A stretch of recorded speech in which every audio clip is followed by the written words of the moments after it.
Sherlock Holmes and the Riddle of the Iron Staircase. Dr. Wadisha. It was on a bitter December morning that the telegram arrived, delivered with an urgency that bespoke something far graver than an ordinary summons. Holmes, whose languor had deepened in recent weeks from a lack of stimulating problems, roused himself from the depths of his armchair with a flicker of interest as I broke the seal. Urgent. Lord Eustace found dead. No weapon, no wound. Room locked from inside. Yard baffled. Request immediate assistance. Inspector Lestrade. Holmes sat up straighter, his eyes gleaming. A death with no cause, Watson, and a locked room to sweeten the deal. He tossed aside his pipe and rose, already reaching for his coat. Come, the game has graciously begun without us.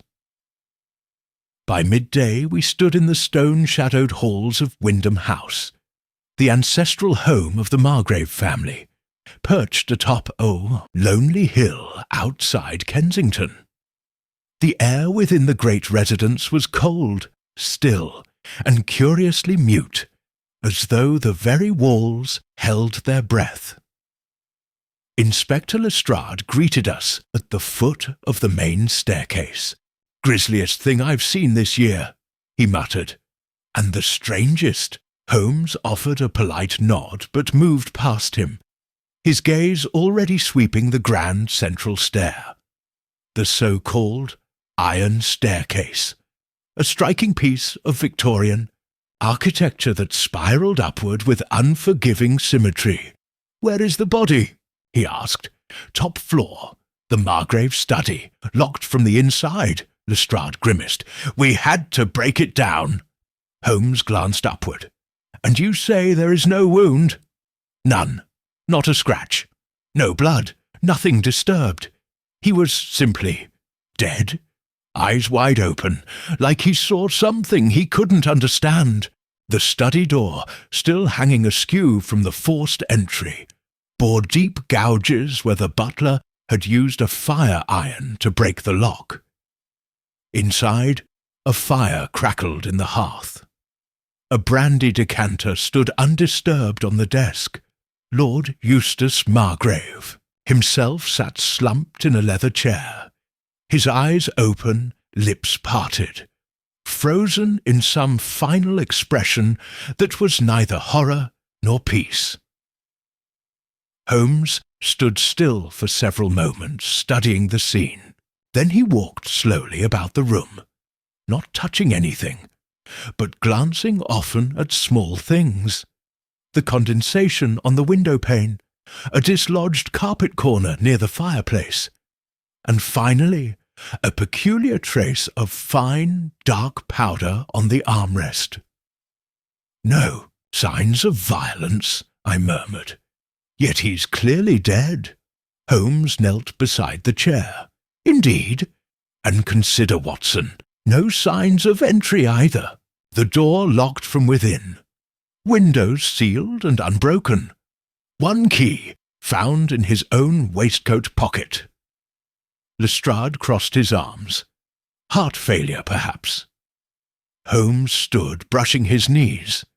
"Then tell me, Lestrade, what sort of heart failure leaves the victim clutching nothing, flanked by untouched crystal glassware, and frozen in a posture of active conversation, yet alone?"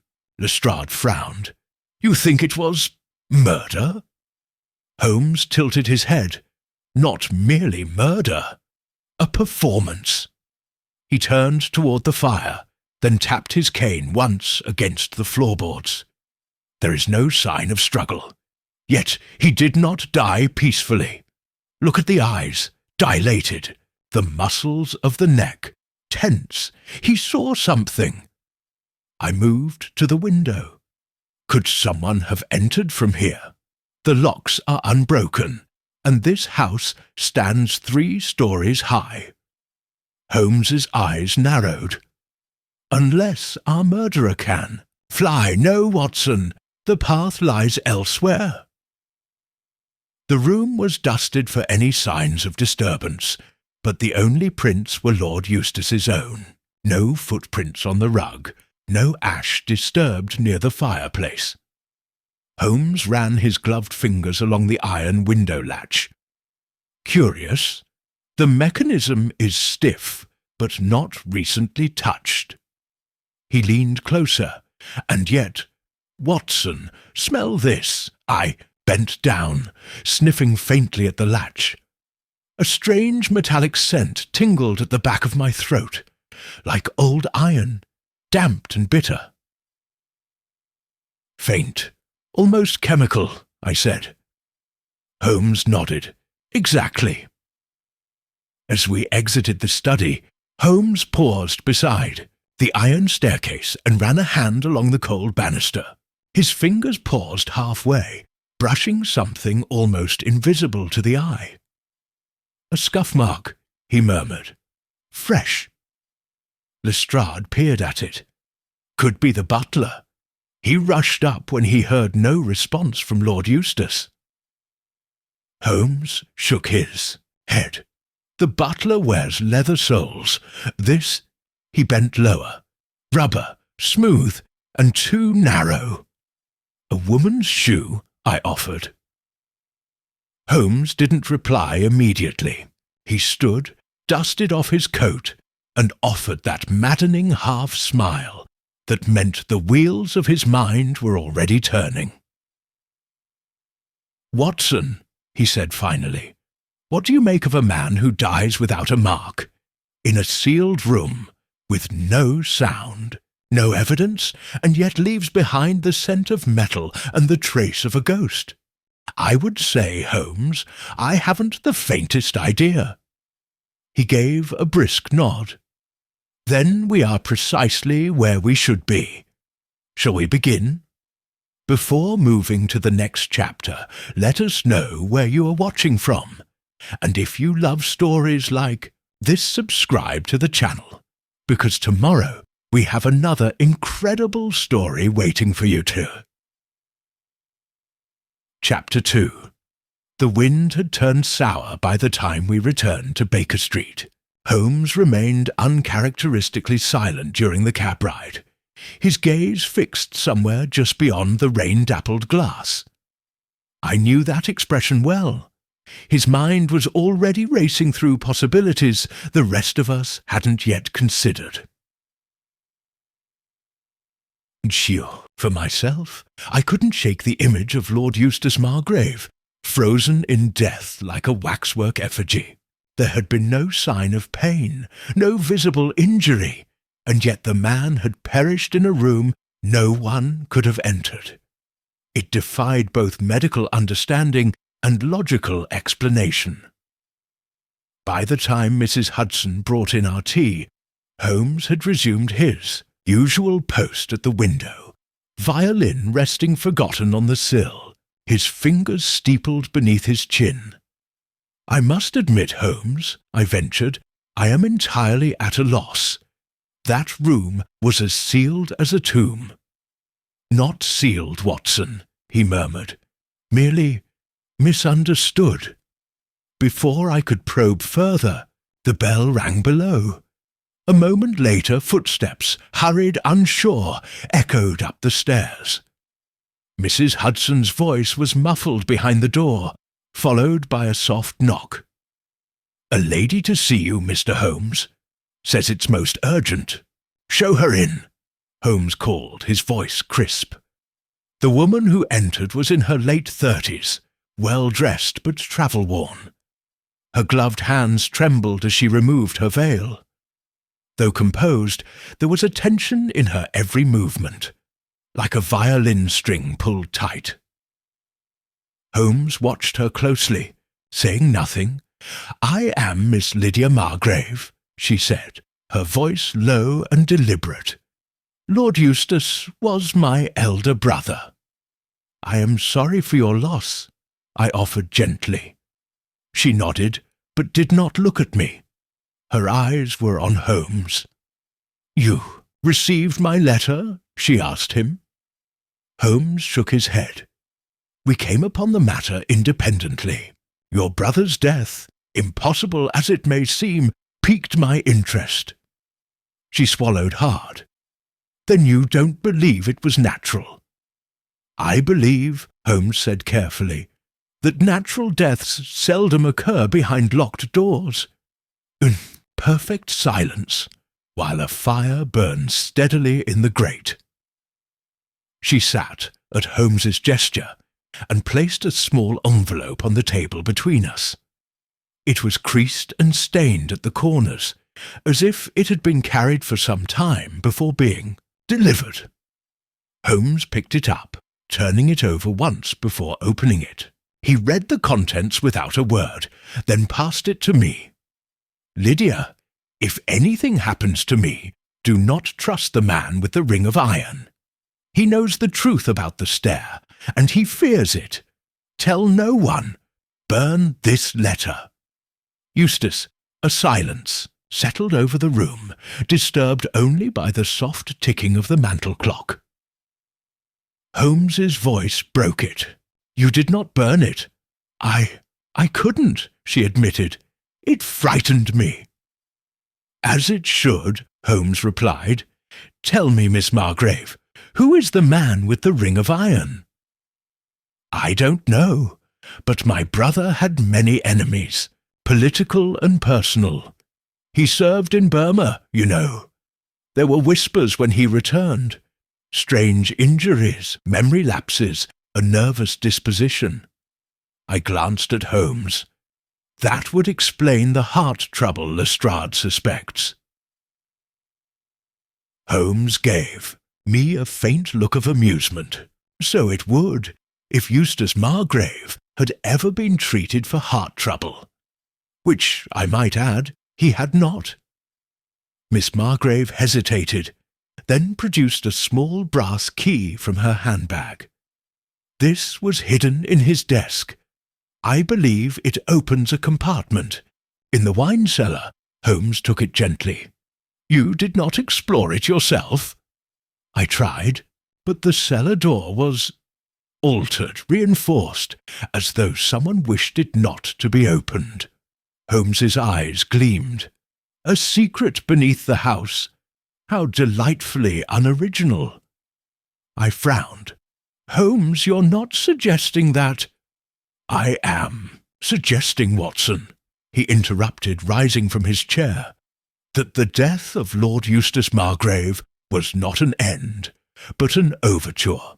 Someone has gone to considerable lengths to ensure we look up at the staircase, while the truth lies buried beneath it." Miss Margrave rose. "There is one more thing. A man has been following me. I've seen him twice. Once outside the solicitor's office, and again last night, near Windham House." Holmes nodded, unsurprised. "Describe him." "Tall, heavy coat, limp on the left leg. He wears a ring, silver, I think, but thick, like wrought iron, on the middle finger." I felt a chill pass through me. Holmes turned away, his voice low. "Watson, do you recall the powder on the armrest? Dark, metallic smelling. And the scuff on the iron staircase?" "Yes." Holmes turned back. "The ring of iron, Watson. I believe our phantom left us a fingerprint, not of flesh, but of habit. A man who favours his left hand. A man who walks with care. A man whose presence, even now, lingers far too close." As Miss Margrave departed, Holmes remained by the window, eyes fixed on the street below. "What now?" I asked. He didn't answer for a long moment. Then, very softly, he said, "Someone knew we would come. Someone wanted us here, Watson, not to uncover a crime, but to witness its performance. And like all good performances—" He gestured toward the shadows gathering across the rooftops. "There is always an audience we cannot see." Chapter 3. We returned to Windham House under cover of dusk, the fading light staining the long windows blood red. The ironwork of the great staircase glistened like wet bone, and the chill in the corridor felt heavier than when we had left it. Holmes was unusually quiet as we ascended the steps toward the study once more. He paused halfway, crouching to inspect the narrow scuff he'd noticed earlier. From his coat pocket, he retrieved a folded caliper and held it to the mark. Then, without a word, he compared it to the heel of my shoe. "It's not yours," he muttered. "Not Lestrade's, not the butler's either." He stood, brushing off his knees, a woman's heel, slight but recent, and angled oddly, as if she slipped, then corrected herself. "She fell?" I asked. "No, Watson, she nearly fell. That's different." He gave me a small smile, then continued upward. The study had been left undisturbed. The fire had long since gone out, the hearth cold, and the scent of damp wool hung faintly in the air. Lord Eustace still lay in state at the city morgue, but the room remained sealed by Scotland Yard. We had secured temporary access under Lestrade's reluctant blessing. Holmes immediately crossed to the writing desk. He opened each drawer in turn, running his fingers gently across the velvet-lined interiors. When he reached the central drawer, he paused. "This one was locked before," he murmured. He lifted the latch. It opened easily. Inside was a single sheet of paper. Holmes read it once, and then passed it to me. "I know what the staircase hides. He was wrong to bury it. There are things that remember." There was no signature. I frowned. "Who wrote this?" Holmes didn't answer. He turned to the far wall, where a faded portrait of Lord Eustace's father hung in oil and dust. Holmes approached it slowly, then leaned in, studying the panelling. "What do you see?" I asked. "Nothing." "And that, Watson, is precisely what troubles me." He stepped back, tapped twice on the floor beneath the painting, then crouched again, his gaze sweeping the skirting board.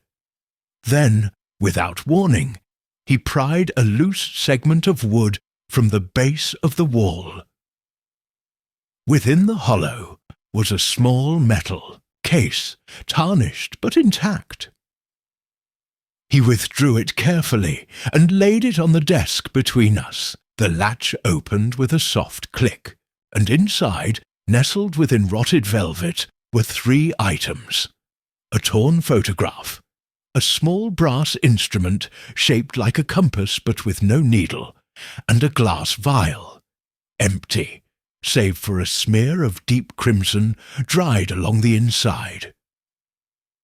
Holmes held the photograph to the lamplight. It was a group portrait. 5 men in military attire, their uniforms marked by a colonial insignia I did not immediately recognize. "Burma," I said, as realization dawned. "This must be from his time overseas." Holmes nodded. "But look closer, Watson. Count the men." I did so. 5, including Lord Eustace, on the far left. Holmes turned the photo over. On the back, 5 names were listed, yet the 3rd name was violently scratched out, the ink scrawled over, as though, in fury, Holmes pointed, he attempted to erase someone, but memory is not so easily buried. He examined the strange brass instrument next. It had no needle, yet markings all along the edge suggested it once pointed in multiple directions, like a compass designed to lie. He held it up. "Curious." Then he turned to the vial. "Not wine?" he muttered. too dark, and the viscosity, paused, held it to his nose, and inhaled faintly. His expression tightened. Blood? I asked. Yes, but altered. Altered how? He placed the vial down gently. Chemically thickened, preserved. Someone wanted this sample to last. Implication sent a shiver down my spine. Why would a soldier return from war with a blood sample, hidden away in a sealed compartment beneath a false panel? Holmes's next words only deepened the dread. Because, Watson, it's not his blood. Footsteps sounded in the hallway. Holmes, stilled. I instinctively reached for my revolver, but he raised a hand to silence me. The footsteps stopped. A beat of silence, then a tap, a deliberate, measured tap, on the glass of the study door. Holmes strode to it and flung it open. No one stood outside. Only a card rested on the carpet. A simple ivory rectangle with engraved ink. Holmes picked it up. To awaken. What should have remained sealed is to invite its return. Ah. Holmes closed the door with care. We are being watched. Do you recognize the signature? He held the card to the lamplight again. No, but it confirms something I feared. What's that? He turned back to the desk. That we are not solving a murder, Watson. We are unearthing a secret someone was willing to kill to protect and may yet kill again. Holmes returned to the fireplace. He knelt, examining the soot. Then he reached in, brushing aside a loose stone at the back of the hearth. From beneath it he pulled a charred scrap of fabric, green, velvet-like, and scorched. A cuff, I guessed. Holmes nodded. With military trim, but not British issue. This was worn by someone who shouldn't have been here. He stood and looked toward the iron staircase, just beyond the study door. A woman enters unnoticed. A man leaves a warning card. A dead soldier hides blood and lies behind his father's portrait. I shook my head. It's madness. Holmes gave a faint smile. No, Watson, it's a riddle. He stared down, at the card again, to awaken what should have remained sealed. I believe, he said quietly, that the iron staircase is not simply a name. Then what is it? He looked up at me. His eyes were sharper now, hungrier. A warning. Chapter 4. I have often observed that Holmes's mind, when set upon a thread of inquiry, becomes a thing both exhilarating and unnerving. He withdraws from the world with such intensity that one feels more ghost than companion, hovering at the edge of some deep and private reckoning. That night, back at Baker Street, he lit no fire. He spoke little. He paced. Outside, the fog rolled over the cobblestones like a living thing, curling against our windows. Inside, Holmes moved like a figure possessed, consulting atlases, war logs, and maps from British Burma with surgical precision. I could bear it no longer. Holmes, I said at last, you've discovered something. I see it in your face, but you're keeping it from me. He paused, eyes flickering toward the corner where the torn photograph now lay beneath a paperweight. There is something here, Watson, he said slowly. Something I must confirm before I speak it aloud. He picked up the strange, needleless compass from the iron box we'd retrieved earlier. His fingers rotated it twice, then stopped on one marking. A small, almost imperceptible R etched along the inner rim, the same initial as the warning card. I murmured. Holmes nodded. "And something more. Look closely. This compass does not point north. It never did. It points back." The following morning, Holmes left early and without explanation. I found a note tucked under the sugar bowl. "Do not follow me. Not yet. If I am not back by dusk, go to Windham House. Check beneath the eastern stair." A.H.E. By the time the hour grew long and the gas lamps glowed, he had not returned. Driven by concern and the slow-growing knot of dread in my gut, I hailed a cab and rode out to Windham House. The manor loomed darker now. The iron staircase, twisting and silent, seemed to leer with its cast shadows across the high stone walls. Following Holmes's cryptic direction, I made my way to the eastern wing and descended to the lower level, where the cellars lay. A faint draught stirred the dust beneath my boots. The eastern stair ended abruptly in a bricked wall, one that, on first inspection, seemed solid. But as I passed my hand along its edge, a loose tile shifted beneath my touch. With effort I pried it free, revealing a lever. I hesitated, then pulled. With a low groan, a portion of the wall slid inward, revealing a narrow passage descending into darkness. Holmes stood at the bottom, waiting. He did not startle as I approached. In fact, I think he expected me. "Watson," he said, voice low, "what do you know of Dr. Erasmus Rees?" I blinked. "The military surgeon.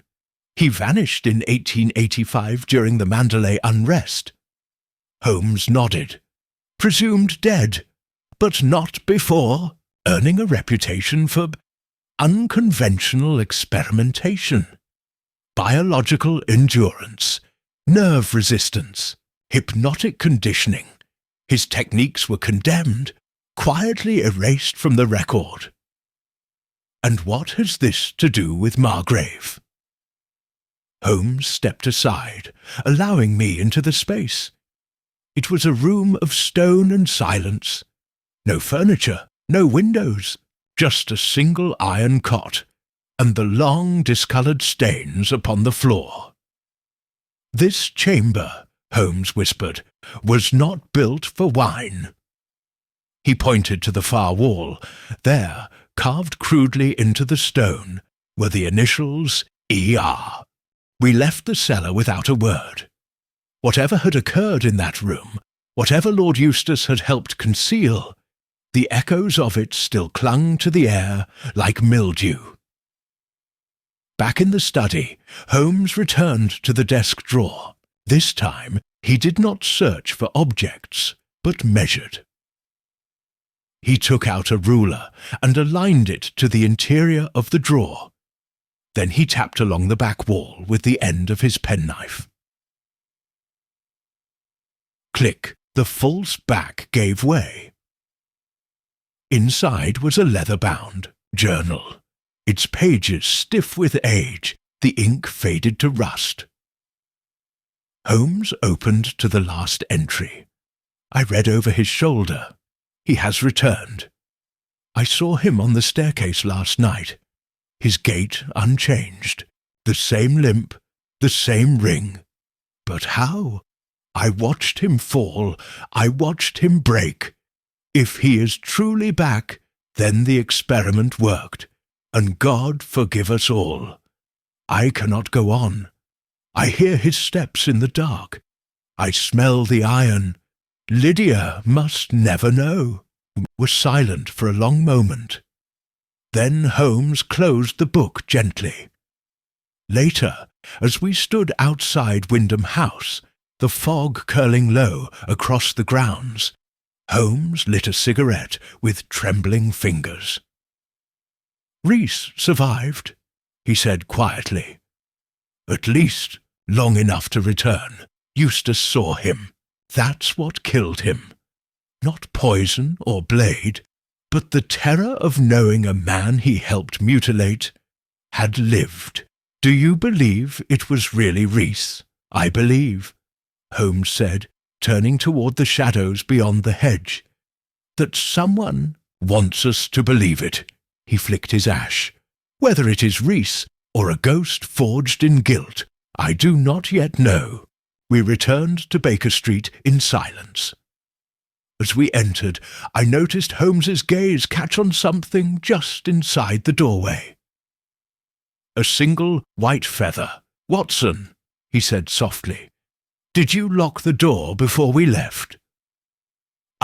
Yes, I believe so. Holmes bent, picked up the feather, and held it in the lamplight. It was not from a pillow or coat. It was too fine, and stained faintly at the tip with something that shimmered metallic red. Blood. Altered, like the sample in the vial. Holmes placed it on the mantel and turned away. It is beginning again, he said. Chapter 5. It was well past midnight when Holmes spoke again. He had been seated in his armchair for nearly an hour, eyes half closed, hands steepled, not moving save for the occasional rise and fall of his breath. The feather, pale, blood-marked, rested on the mantel, a silent token from an intruder we had neither heard nor seen. "They are watching, Watson," he said at last. "Not just us, but everyone who knew what happened beneath Windham House. The photograph showed 5 men. 3 are already dead." I glanced up from my notes. "And the 4th? Holmes turned toward me, his voice sharpened. "Major Alton Greavves, now a recluse living under an assumed name in Deptford, vanished from public record after 1887. "And the 5th? Holmes tapped the journal Lord Eustace had hidden. "The name scratched out. That is our phantom, Watson. Whether he is man, revenant or myth, it is his shadow we're chasing." The following afternoon found us in the derelict outskirts of Deptford. A maze of fog-soaked alleyways and crumbling dockside buildings where the gaslights flickered like uneasy candles. We arrived at a narrow row-house, windowless, boarded, and marked with the residue of long neglect. Yet Holmes walked directly to the door and knocked 3 times. A pause, then the sound of movement within, a chain sliding free. The door creaked open. The man who stood behind it was gaunt, hollow-eyed, with a long, unkempt beard and a hunched gait, but his military bearing had not entirely left him. "Mr. Holmes?" he rasped. Holmes gave a short nod. "Major Greavves!" Greavves stepped aside without further word. The interior was sparse. Bare floorboards, a chair, a cot, and a fireplace, choked with ash. A kettle hissed quietly in the corner. "I knew it would come to this," Greavves muttered, settling into the chair. "Eustace is dead?" "Yes," Holmes replied. Greavves closed his eyes. "I told him to burn it all. The records, the vials, the tools. He wouldn't listen." "What exactly was it, Major?" I asked. Greavves didn't look at me. His voice had the flatness of a man who had relived something too many times. "Dr. Rees believed in reprogramming pain, in creating soldiers who could not feel, who would not break. He used methods. Tinctures, chemicals, sensory isolation, memory fragmentation." Holmes's voice was quiet. "You volunteered." Greavves gave a bitter laugh. "No one volunteers in war, Mr. Holmes. We were told it was treatment, for fatigue, for shell shock, but it was control. And when Rees's last subject, his masterpiece, collapsed on the iron staircase during the final trial, we buried it, literally and metaphorically. He paused, staring into the unlit hearth, but something survived, or someone. Holmes leaned forward. "You said Reese's last subject. Was it the man whose name was scratched from the photograph?" Greavves nodded. "Captain Silas Hart. Brilliant, detached, a perfect specimen for Reese's madness. He disappeared after the fall. We assumed he died." "But no body was recovered?" I asked. Greavves looked at me for the first time. "No, only the ring. Iron, custom forged. Reese said it was symbolic, an anchor for the will." Holmes stood abruptly. "We need the name of the forger." Greavves hesitated. "Reese kept that private, but there's one place that might know. A blacksmith shop outside Whitechapel. Keller and Sons. Reese visited them often." He looked at Holmes with tired eyes. "Careful. If Hart survived, he's not what he was. None of us are." Back in the cab, Holmes sat in silence until we crossed into the East End of London. Then he spoke, his tone unusually tight. "Watson, do you recall what Lydia Margrave said about being followed? A man with a limp and a ring of iron. Captain Hart?" Holmes nodded. "Or something wearing his face." We arrived at Keller and Sons just as the last light of day bled into the soot-coloured sky. The blacksmith's shop was long shuttered, its windows bricked, its signage faded. But the main door opened when Holmes turned the handle. A faint scent greeted us, not of soot or steel, but of oil, varnish, and something medicinal. Holmes stepped inside, careful and alert. I followed, my revolver gripped beneath my coat. The space was cavernous, full of antique machinery, all long disused. At the centre, atop a forge stained with black resin, lay a single object, a ring, thick, dull, forged iron, cold and smooth too, the touch. Holmes did not touch it. He merely looked around and said, "This is not a place of craftsmanship. It is a reliquary." Then came the sound, soft, deliberate, of footsteps, not outside, above. Holmes turned toward the spiral stair, leading to the upper floor, another iron staircase. The footsteps stopped. Holmes motioned for silence and drew his magnifying lens. He knelt to examine the floor. "Watson," he murmured, "the dust here. See? There are no prints leading up, only down. But that would mean—" He straightened slowly.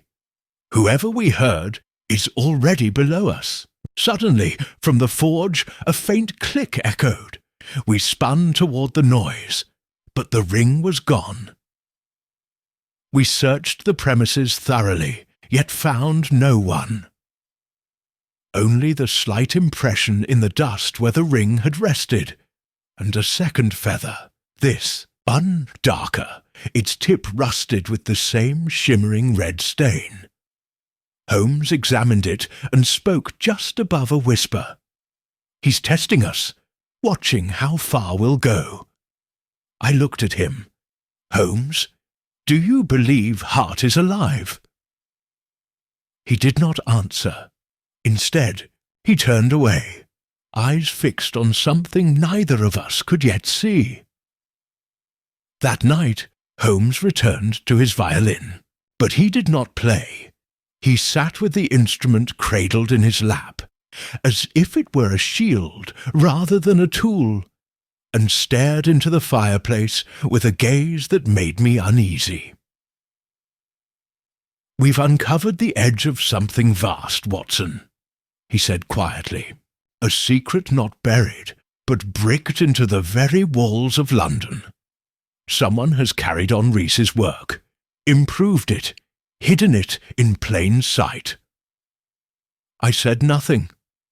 Outside the wind howled, and somewhere, on some distant rooftop or crumbling stair, footsteps echoed again. Only this time I could not be certain they were imagined. Chapter 6. 2 days passed in a grim and watchful quiet. Holmes remained tethered to his armchair, eyes always on the window, as though he expected the fog itself to rearrange into a clue. The ring from Keller and Sons haunted us both. Its sudden vanishing, the soundless footsteps, and the blood-marked feather, all pointing to a presence that refused to be seen and yet made itself known. But it was on the third morning that the case erupted into something far darker. It was just past 8 when Inspector Lestrade arrived at Baker Street, his boots caked in river mud, his face pale beneath the brim of his hat. "There's been another one," he said without preamble. "Southwark, just before dawn. Holmes didn't ask for details. He was already reaching for his coat." We arrived at a warehouse off the Thames, an old shipping depot, long since abandoned. The morning mist rolled in thick waves through broken panes and rusted beams. At the centre of the wide empty floor was a body, Miss Lydia Margrave. She lay against the cracked foundation wall, her face turned away, her gloved hands folded loosely in her lap. There was no sign of struggle, no wound, no blood, nothing to suggest a cause of death. Only her eyes remained open, frozen in an expression of disbelief, just like her brother. I felt something in my chest falter. Holmes crouched beside the body. He did not touch her. He only looked. "She wasn't meant to die here," he murmured. Lestrade stepped forward. "Then where?" Holmes rose, brushing dust from his knees. Wherever the final message was meant to be delivered. He turned to Lestrade. "She had a bag?" "Gone," Lestrade said grimly. "So's her notebook." Holmes's eyes narrowed. "Then she found something our phantom wanted back." We searched the warehouse with methodical care. Holmes moved through the space like a man tracking a ghost. Every footprint in the dust, every smudge on the wall catalogued with clinical precision. At last, near the rear loading dock, he paused. A thin trail of reddish residue ran along the wall, barely visible but unmistakably deliberate. "Not blood," he said softly. "Paint. Oxide iron." He followed it to a wooden crate, half rotted with time. Inside was straw, and within that, a single torn scrap of parchment, folded in 3. Holmes held it up. Written in faded ink was a short phrase in Latin, "Vis videre quod latet, primum oportet cacari." To see what is hidden, one must first be blinded. I stared. What in God's name does that mean? Holmes tucked the paper into his coat. Means we've been looking with the wrong eyes. Back at Baker Street, Holmes lit the fire, more for clarity of thought than warmth. The shadows cast by the flame played across his face, lending him a haggard, hunted appearance I had seldom seen. "I should have known she would be next," he said. "Her brother tried to destroy the past. She tried to understand it, placed the Latin parchment on the table beside the iron ring sketch we had copied before it disappeared. There's a sequence, Watson. Rees wasn't working alone. He had collaborators, military, scientific, perhaps even political. They formed something more than a laboratory, a cabal. A secret society? Not by name, Holmes said, but by intent. A group bound by shared knowledge, most of it terrible. We examined the letter from Lord Eustace again, the one warning Lydia not to trust the man with the ring of iron. Holmes, I said slowly, you don't think the man she saw, the one with the limp, was Hart, I think, he said carefully, that someone wants us to believe Hart is walking among us again. He opened the vial from the earlier hidden box and held it to the light. The residue within glistened darkly. Watson, this blood, altered as it is, contains something I've only seen once before. A compound designed to mimic the appearance of death. Slowed heartbeat, paralyzed lungs. To all but the closest inspection, the subject appears, well, deceased. I stared at him. So Hart could have survived the fall on the staircase. Holmes met my gaze. Or he never fell at all. A sharp knock interrupted us. A telegram slid beneath the door. Holmes retrieved it. You saw too much. Stop. The stairs, remember, stop. Return to the beginning or end where she did stop. No signature. Holmes crushed the note in one hand. Watson, he said, prepare. Your coat. We're going back to Windham House. Night had fallen by the time we returned. The house seemed darker than I remembered. Its windows like blind eyes, its silence total. We moved quickly through the halls, up past the marbled busts and stained glass. Holmes led us not to the study, but to the base of the iron staircase. He crouched beside the banister and ran a gloved finger along the central column. There, he whispered, the welds, repaired, not original. He produced a small wrench from his coat and twisted a hidden bolt near the lowest step. With a click, a square panel opened in the iron column's base. Inside was a roll of parchment and a photograph. The parchment contained diagrams, body, measurements, dosage charts, notes on psychological thresholds. The initials ER appeared on every page, and the photo, one we hadn't seen before. 5 men again, but this time Captain Silas Hart stood apart from the others, his face half-turned, the glint of an iron ring visible even in the monochrome grain. Behind him, in the shadows, stood a 6th man, unlabelled, his face obscured, but one detail was visible, a single white feather on his lapel. Holmes said nothing, neither did I. Only the wind outside dared to move. And then softly Holmes murmured, there was a 6th. Chapter 7. I had seen Holmes methodical. I had seen him obsessive.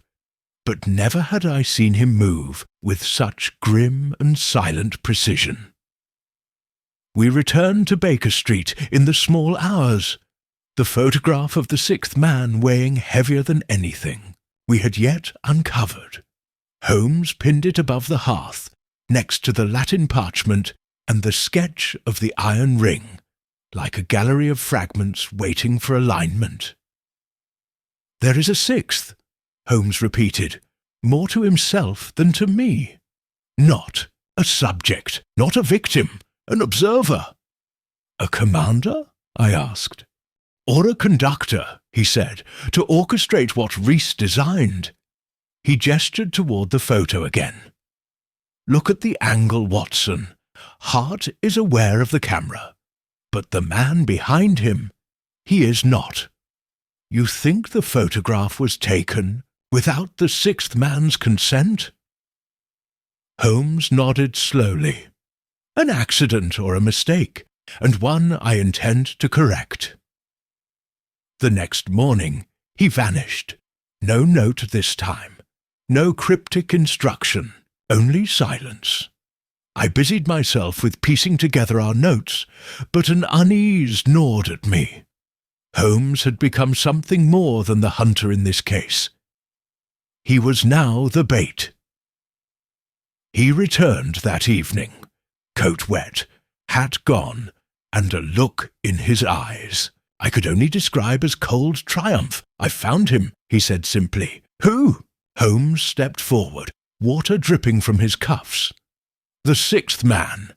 He lives under the name Mr. Renton, retired watchmaker, Kensington, small, unassuming, blind in one eye, walks with a cane tipped in polished brass." "And you're sure it's him?" Holmes nodded once. He recognized me, didn't show it, of course, but his fingers twitched at the name Eustace. "That's all I needed." He allowed himself half a cup of tea before rising again. "Tonight," he said, "we flush him out." I stared. "You mean to confront him?" "I mean to trap him." He turned to me, eyes gleaming beneath the lamplight. But not with confrontation, with misdirection. By midnight, Lestrade and 2 constables were posted at Windham House. Holmes and I returned to the study, where the photograph had been taken and the secret compartment found. We brought nothing with us, no weapons, no notes, only a single folded newspaper. Holmes placed it neatly on the desk and withdrew a blank envelope from his coat. Inside, he slipped the copy of the photograph we had printed that morning, complete with a red ink circle drawn around the sixth man. He tucked it beneath the newspaper headline. "Government Secrets Exposed. Survivor's Account from Burma Resurfaces." Was of course a lie, but it was bait.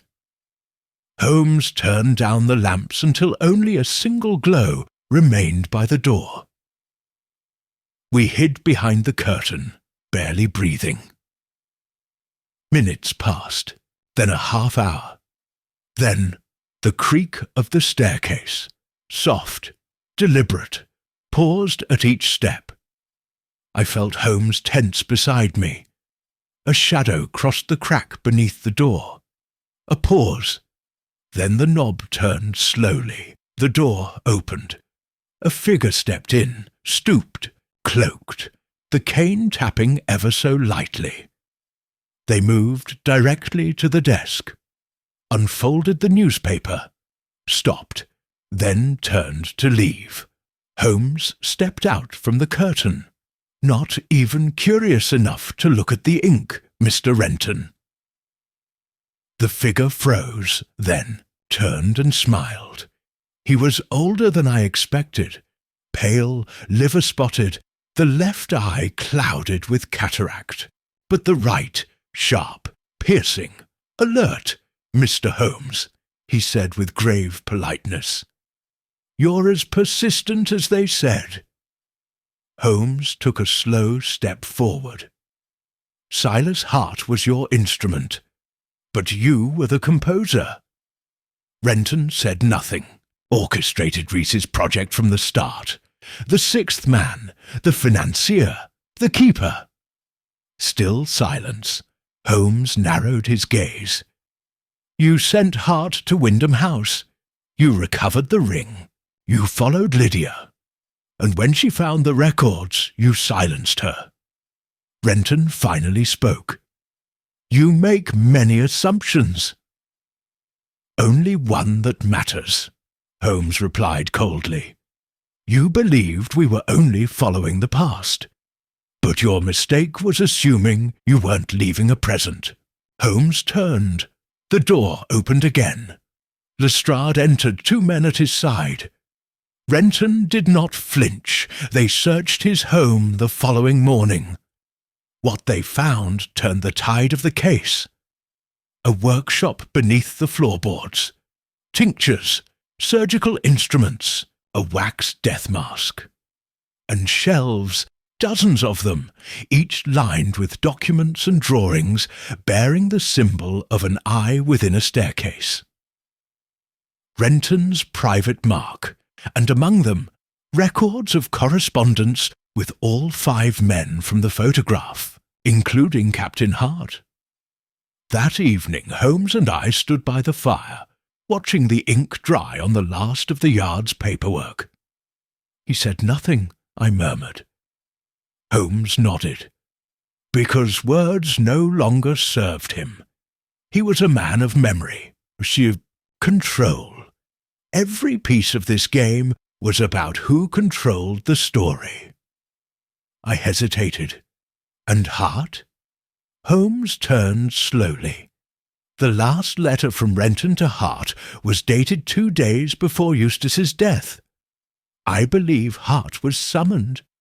Perhaps even activated, he paused. Or perhaps he never left. I frowned. Then Renton didn't kill Lydia. Holmes's voice lowered. No. Renton lit the fire. But something else chose to burn the house down. We never found Hart. Not truly. Only a report from a shipping manifest 2 weeks later, listing a man matching his description, boarding a freighter, bound for Cairo.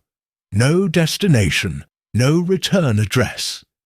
And yet, every few weeks, a white feather arrived at Scotland Yard. No name, no note, just that.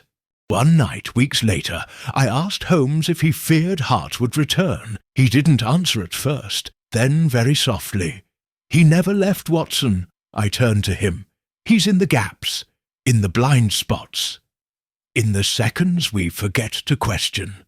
Holmes stood, walked to the fire, and dropped the final photograph into the flames. As it curled and blackened, I heard him whisper, "The staircase is still watching." Chapter 8. In the weeks following Renton's arrest, it would have been tempting to believe the case was concluded. Scotland Yard was eager to close the file, to assign blame to a man whose hidden workshop reeked of manipulation, whose writings hinted at psychological experimentation bordering on the occult. The public, unaware of the deeper web, would forget the name Renton by month's end. But Holmes did not rest. The fire inside him, curious, relentless, had not dimmed. If anything, it burned brighter, because one piece still didn't fit. It was nearly midnight when I found him again at the desk, studying the photograph. No longer the original, but a charcoal rubbing he had recreated from memory. Renton, Hart, Margrave, Greavves, and the 6th man, the man in the shadows. Renton never touched the paper on the desk, Holmes murmured. He came to look, not to retrieve. Then what was he expecting to find? I asked. Holmes tapped the sketch. An answer, or confirmation. Of what? Holmes looked up at me. That the real Hart was still alive. Before I could question further, a sound echoed from the window. A soft tap. We turned in unison. There, pinned beneath the sill by a broken matchstick, was a white envelope. Holmes crossed the room and peeled it free. No address, no seal. Inside, a single photograph, sepia-toned, recent. It showed the iron staircase, but not as we had seen it before. In this image, the staircase was bathed in candlelight, and seated at the top step was Lydia Margrave, alive. I felt my stomach drop. Holmes studied the photo. "This is not real," he said at once. "A reconstruction, a manipulation of the original. But why show her alive? Because the person sending this wants us to doubt what we know. They want us to question the sequence. He paused, flipping the photo over, scrawled on the back, "Come alone. Windham House, midnight, final ascent." He handed it to me. "And now, Watson, we spring the true trap. Despite his insistence that he go alone, I refuse to stay behind." "This began with 2 deaths," I told him. "If it ends with a 3rd, yours, I will never forgive myself." Holmes offered no argument, only a short nod. We arrived at Windham House 10 minutes before the hour. The fog had thickened into something impenetrable, swallowing the moonlight. The iron staircase glinted faintly through the gloom like a serpent coiled in sleep. The front door, strangely, was ajar. We stepped into silence, and then we heard it, footsteps ascending, not toward us, but away. Holmes raised a hand. We followed. In silence, each step up the staircase, a slow echo of the ones before. At the landing, we paused. The study door was open. A single candle burned on the desk, and seated in the same chair where Lord Eustace had died was Captain Silas Hart. He had aged, but not entirely. His body moved with unnatural stillness, as if some internal clock ticked against the rhythm of life. He did not startle when Holmes stepped in. "You knew Renton was just a decoy," Holmes said softly. Hart smiled.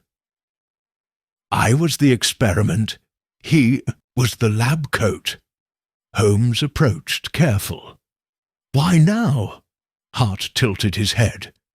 "Because I've waited long enough. For memory to fade, for fear to lose its voice." He gestured toward the stair behind us. "But you saw it, didn't you? The way it still breathes, that staircase remembers." Holmes was silent for a long time.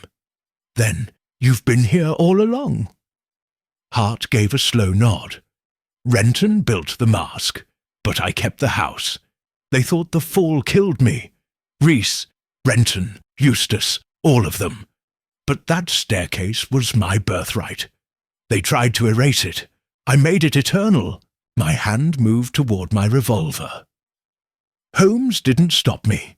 Hart smiled again. "You want a confession, Doctor? Then write this down. I never left the house. They buried a ghost." "But I walked the halls." His voice dipped into something dark. "Entertained when I whispered to Eustace." He wept. Holmes stepped forward. "You staged Lydia's death. She chose it. She saw the truth. She understood what her brother did to me. She knew it couldn't go unpunished." Holmes shook his head. "You're lying. She never agreed to this." Hart stood, slowly, deliberately. "No," he said, "but she didn't stop me either." And then, as Holmes moved to stop him, Hart did something that froze us both. He raised his right hand. There, on the middle finger, was the iron ring, but it was glowing, not with fire, with heat, with life. Holmes stepped back. "You're not Hart," he whispered. Hart's smile twisted. "Not any more." The moment snapped. Holmes lunged. I moved to flank, but the lights shattered above us. The room fell into darkness. There was a struggle, brief, violent. A blow landed on Holmes's temple. I fired, but struck only air. By the time the constables burst in, Hart was gone. Only the iron ring remained, still warm, resting on the stair's edge, and a single word scratched into the wall behind the chair. "Remember." We never found Hart again.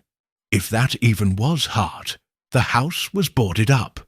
The iron staircase dismantled. The case was filed under closed with complications. But Holmes, from that day on, never walked a spiral stair without touching the railing first. Not once. One evening, as we sat beside the fire, I asked him what he believed Hart truly was. His answer was quiet. Measured, not a man, not any more. A memory with legs, a guilt made flesh.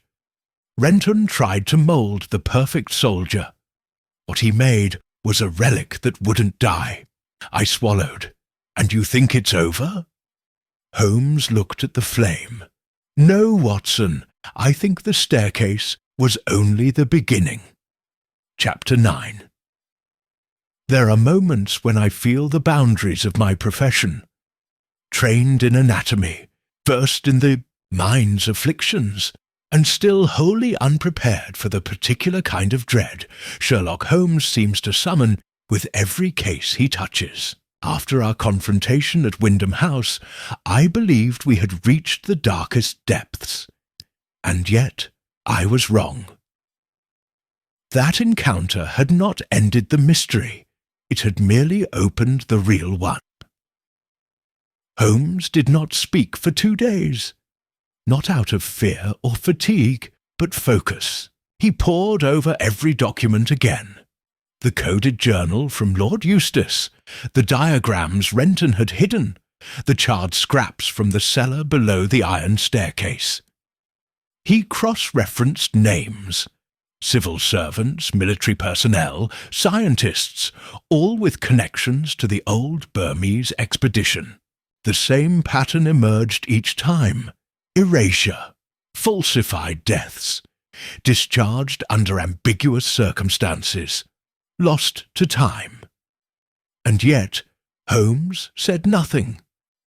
Until the morning of the 3rd day, when I entered the sitting room to find every paper swept from the table, all replaced by a single envelope. It bore no seal, only one word, Langford. Colonel Archibald Langford, I asked, scanning the envelope. He's dead, Holmes. Died in 88. Heart failure, I believe. Holmes shook his head. No, that was the story written for the world. But Langford was never buried. No obituary, no confirmed body, just a casket. Closed. He crossed to the mantelpiece, where he'd placed the iron ring under a glass dome. This ring, Watson, it was Langford's design. Renton's journals reference a metallic covenant. Something binding. Psychological control. He turned to me, face drawn. It was never about Hart, nor Renton. They were pieces on a board. I narrowed my eyes. Then who played the game? Holmes lifted the envelope. The man who built it. We traced Langford's last known address to a remote estate in Suffolk, Stone Hollow. It had not appeared in government archives, nor on any official map. But Holmes had found the deed buried in a decades-old shipping record for iron ore imports from Mandalay. Why would a retired colonel import Burmese iron to Suffolk? I asked as our train drew nearer. Holmes didn't answer. He only stared at the fog-laced horizon and murmured, "To build a staircase, no one could ascend without remembering. We arrived at dusk. Stone Hollow sat like a mausoleum on the edge of a darkened wood. No servants, no horses, only the wind curling around the high, jagged gates. Holmes pushed them open without hesitation. Inside, the manor was dry, preserved, but empty, except for one thing. At the centre of the great hall, an iron spiral staircase, smaller than Windham's, but identical in design. Holmes circled it once, then looked up. At the top, lit by the high clerestory window, stood a man. old, dressed in grey, watching. Langford, Holmes said softly. The man descended without a sound, his boots never echoing on the iron steps. He reached the final stair and stopped. "You found the last page," he said. Holmes gave a tight nod. "You wrote the first one." Langford smiled. "I watched them all fall. Rees, Renton, even Hart. They believed in the perfect soldier. I believed in the perfect story." He turned to me. "You are the chronicler, but you see only what is given. Holmes, on the other hand, sees what is withheld." Holmes stepped closer. "You staged the entire case." Langford didn't blink. I revealed it. The truth came slowly, but it was impossible to deny. Langford had not died in 1888. He had disappeared, faked his own death with government assistance in exchange for silence. He had not led the experiments. He had funded them, created the psychological framework upon which Rees built his conditioning techniques. And then, once the trials ended, he erased everyone involved, one by one. Margrave, Greavves, Renton, Hart. Or perhaps Hart had escaped. Perhaps not. Langford no longer cared. What mattered, he said, was that someone saw it, that the memory lived, and what better keeper of memory than a staircase built to go nowhere? Holmes narrowed his gaze. This was never about legacy. "No," Langford said, "it was about infection, memory as contagion, a thought so grotesque it lingers in the walls. You can tear down bricks, but what of ideas?" He stepped down onto the floor. "Aid. Now you've breathed it in." Holmes stiffened. I stepped between them. "You wanted us to find you." Langford's smile deepened. "No, Doctor. I wanted to become the man you would find. That way the story spreads. Not through violence, but through retelling." He stepped back onto the stair. And that is how a ghost survives. We left Stone Hollow with the silence of graves between us. No warrant could touch Langford. Officially, he had been dead for 37 years. And unofficially, no charges could prove a crime, only implication, memory. He had, in essence, already succeeded. He had made Holmes, and through him me, a carrier of the truth, or the lie. Back in Baker Street, Holmes stood at the window for a long while.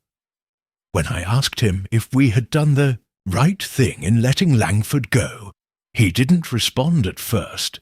Then he said, "There are men, Watson, whose punishment is in their survival."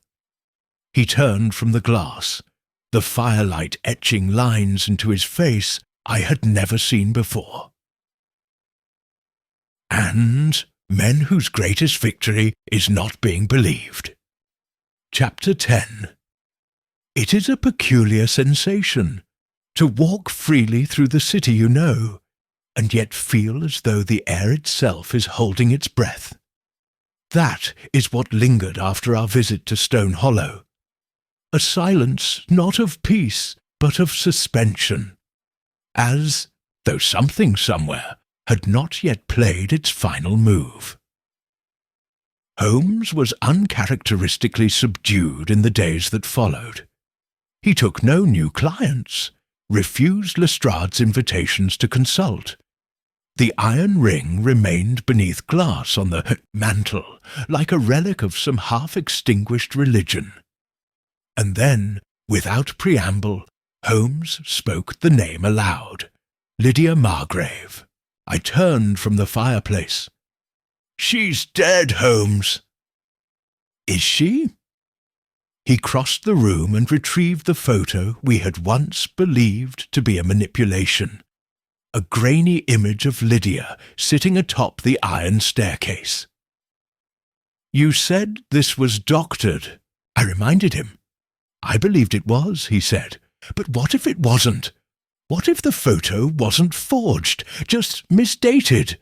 A beat of silence passed. I had assumed the image was meant to deceive us. But what if it was meant to warn us?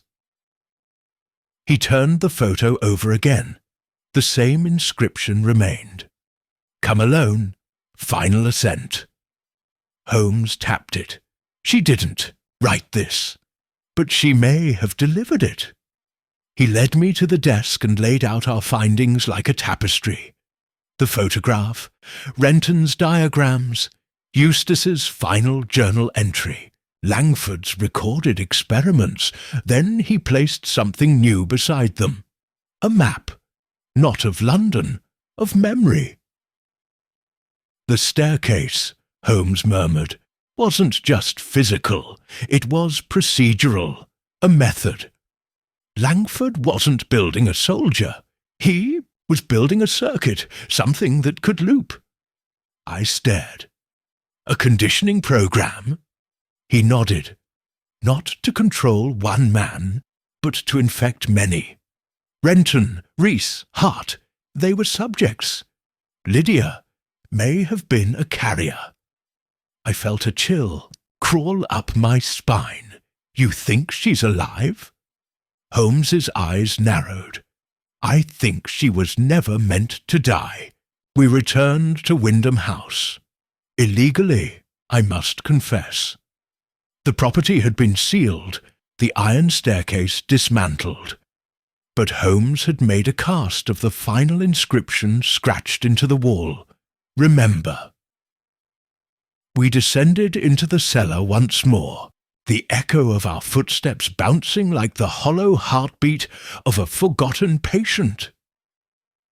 In the corner, behind the bricked wall where we'd first found the hidden lab, Holmes stopped. "There," he whispered. "Look." A smear, barely visible, of dried red on the stone. It glinted slightly under his magnifying glass. Not blood varnish. Mixed with a compound Holmes identified instantly. Diazephtylene, he muttered. Used in Reese's original mixture. Causes dissociation. Hallucinogenic recall. I felt a pulse of alarm. She was here. Holmes nodded. Or brought here. This is where the conditioning was reinforced, and the staircase was its trigger. Then he turned to me, abruptly, urgently. "Watson, what's the one detail that never sat right with you?" I blinked. "You'll have to narrow it down." The moment in the photograph, the one showing Lydia atop the staircase. I paused. She was calm, I said. Too calm. Not just seated, poised, as though she had done it before. Holmes gave a grim smile. She had, again and again. "That's the final layer, Watson. They didn't kill her. They looped her." He produced one final letter. A piece we hadn't seen before. It had arrived that morning, slipped beneath the door while I slept. I had mistaken it for yet another anonymous scrap, but Holmes had recognized the handwriting at once. "He'll come for me soon. They always do. I remember dying, but only in pieces. If I forget, promise me one thing, Mr. Holmes. Don't let the staircase stand again. L.M." The ink was smudged at the bottom, as though clutched in a trembling hand. It was dated 2 days prior. We found her in a private asylum on the southern edge of Surrey, under the name Eliza Wren. She had no visitors, no history, admitted by a benefactor listed only as A.L., Archibald Langford. Holmes had guessed as much. The doctor informed us she suffered from episodic amnesia, with recurrent dreams of staircases, metal rings, and rivers of red. But when she saw Holmes enter the room, she stood. "Mr. Holmes," she whispered, "you got the letter." He approached carefully. "Lydia, do you know where you are?" She nodded, but there was a fracture in her gaze. I remember parts being taken back, again, each time they made me forget. "And the others?" Her voice dropped to a hush. "They were there, in the rooms beneath Greavves' Hart, all of them, but not how they used to be, like echoes in the wrong corridor." Holmes inhaled slowly. "And Langford?" She smiled faintly. "Langford was never at the top of the staircase, Mr. Holmes." She leaned in. "He was below it. Holmes and I left the asylum in silence. That evening, he took the photograph of the iron staircase from the mantel and placed it in the fire. He did the same with the ring, the diagrams, and the final letter, all except one item, the map of Langford's estate. He kept that, and then he turned to me and said, 'It was never about the murder, Watson. That was the distraction. The experiment lives, not in them, not in her, but in us, in what we choose to carry forward.' I said nothing, because for once I understood." Chapter 11. It was a quiet return. There were no congratulatory telegrams from Scotland Yard, no headlines in the Evening Standard, no tidy arrest to signal the conclusion of our case. Only the sound of our footsteps echoing softly along Baker Street as Holmes and I entered the flat once more. He did not remove his coat, nor did he light the fire. He simply moved to the centre of the room, stared at the now vacant space above, the mantel where the photograph of the iron staircase had once hung, and stood perfectly still. For a long while I said nothing, then carefully, "Do you believe it's over?" Holmes did not look at me. "There are cases, Watson," he said quietly, "where justice is a clean wound. Deep, perhaps, but eventually it scabs. Heals, scars, yes, but finite. And this?" I asked. He turned finally. "This was not a wound. It was a replication, a memory folded in on itself." He crossed to his chair and sat down heavily. "It will never bleed, because it never quite ends." I resumed my usual place opposite him, notebook closed in my lap. I had not written a single word since our return from the asylum. I found I could not. The thought of chronicling a tale whose conclusion remained unresolved, worse, unresolvable, struck me as obscene. We had uncovered the hidden figures behind a decades-long experiment.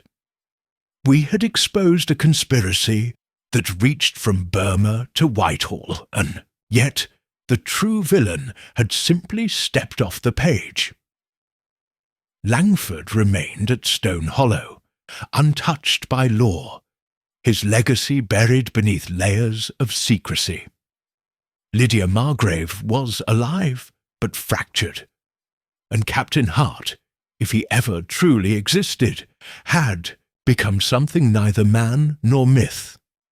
And so I asked again, more gently this time, "What did we actually solve, Holmes?"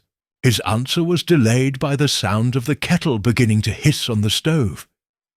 He rose to attend it, and only once the tea was poured and left untouched on the tray did he speak. "We solved the visible crime. We identified the actors, named the conductor, dismantled the staircase. But," Holmes looked up, eyes unreadable. But we did not burn the sheet music. That night, I could not sleep. I sat by the window overlooking Baker Street, watching the occasional hansom clatter by in the fog. I thought of Renton's chalk drawings, Lydia's looping dreams, Langford's calm smile, the words scratched into the stone. Remember, and I thought of the sound I had not been able to forget, not since Windham House. Footsteps, soft, even ascending, then fading. I do not know what Holmes dreamt of that night, but I heard him rise just before dawn.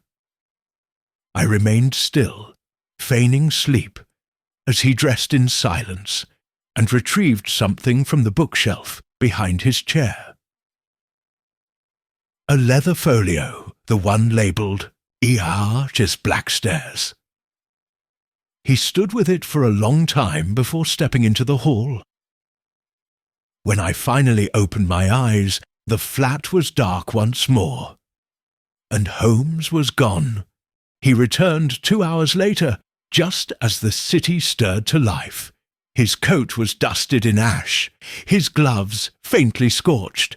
I rose at once. You burned it, he nodded once. The folio, the ring, the last diagram, all of it, gone. I hesitated. Will it be enough? His answer was not immediate, but when it came, it was said without emotion. No. We sat in silence until the sun breached the window.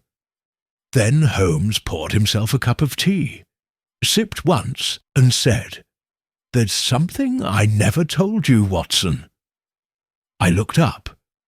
The final page of Eustace Margrave's journal.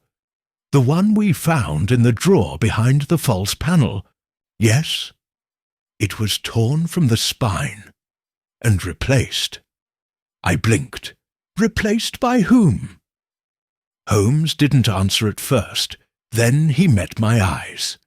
By someone who knew we'd come looking. He rose and walked to the window, staring out toward the awakening city. You asked me earlier what we solved. I nodded. Holmes continued, voice low. We solved a murder, but we unearthed a memory. And memories, Watson, have a way of remembering us in return.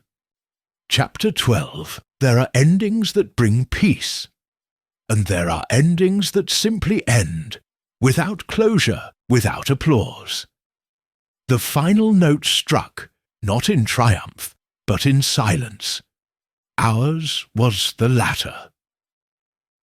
A week had passed since Holmes had burned the last remnants of the experiment. The house had returned to its usual rhythms, the soft clink of teacups, the low hum of Holmes's violin drifting through the morning fog, the occasional thud of a newspaper on the doorstep. And yet, something had shifted in the man himself. He spoke less, smiled not at all. There were no cases, no deductions, only reflection, deeper, more hollow than I'd ever seen before. It was as though the last pages of this case had not only revealed the truth of Langford's designs, but something else. Something Holmes had not yet said aloud. Something he wasn't certain could be said at all. It was on the 8th evening that he finally broke his silence, found him on the roof, an old habit of his when sleep eluded him, standing beneath the stars, one hand in his coat pocket, the other holding a letter he had clearly read more than once. I joined him. He did not look up. The case is closed. Watson, he said, but the story isn't. I glanced at the letter. Another warning. A request, he replied. From Lydia. I said nothing, letting the wind answer in my place. She remembers more now, he continued. Fragments at first, then clarity. The dreams are becoming memories, and those memories are dangerous." He turned to me, "Because they're true." We returned inside, and for the first time in days, he poured us both a drink. Scotch, neat, his preferred conclusion to unsolvable puzzles. "She asked me something," Holmes said, setting his glass down. "Something I thought I'd never hear from a survivor." I raised an eyebrow. "She asked if I would erase it. Erase the memory." Holmes nodded slowly. She said, "If I forget everything, does that mean I survived? Or that he won?" I could find no answer to that, and neither, it seemed, could Holmes. That night, I did something I had never done before. I went into Holmes's private files. I do not write this confession lightly. His papers were sacrosanct, left untouched even in his absence. But something had begun to gnaw at me. A sense of incompletion, a thread left hanging. And as his friend, his chronicler, I could not allow the final paragraph to remain unwritten. There, beneath his monogrammed folders, I found a file marked only with one word, rhizome. Inside, letters, military orders, half-burned receipts, and a list of names. Not from Burma, not from London, but from here. Now, living men, a new generation, the staircase was gone. But the foundation remained. When I confronted Holmes, the next morning he did not express surprise. He simply stared into his tea and said, "Langford's goal was not to finish the experiment. It was to seed it." I felt a chill settle into my bones. He never needed to survive. Only the idea did. Holmes stood then, walked to the window, and gestured towards the crowded London skyline. "How many staircases in this city, Watson?" I frowned. "Dozens, hundreds perhaps." "Thousands," he corrected, "and all of them lead up or down. But what if one day one of them led inward?" He turned to me. "That's the final riddle. Langford built a design that outlived him. A staircase that spiraled into the mind. And if even one thread of it survived, one name, one method, one ring—" He didn't finish the sentence, because we both knew the rest. I published the case, eventually, stripped of names, sanitized of dates, reduced to fiction so preposterous no one would ever believe it was real. A precaution Holmes insisted on. But the final page, this page, I left unwritten until now. Because yesterday morning a letter arrived, no address, no name, only a single line, handwritten in black ink. "You closed the staircase, but the door beneath it is still open." And beside the letter, a white feather. That evening, I asked Holmes if he would consider leaving London, the country even, a case abroad, time away. He merely shook his head. "If this is where it began, Watson, then it is here I must remain." "And what if they come again?" I asked. Holmes turned toward the fire, shadows dancing across his sharp features. "Then let them find me ready." The flame crackled softly. Outside, the city hummed with its usual distractions. But somewhere, just beyond the edge of hearing, there was the faintest sound, soft, measured, like footsteps on metal. Of Chapter 12, end of story.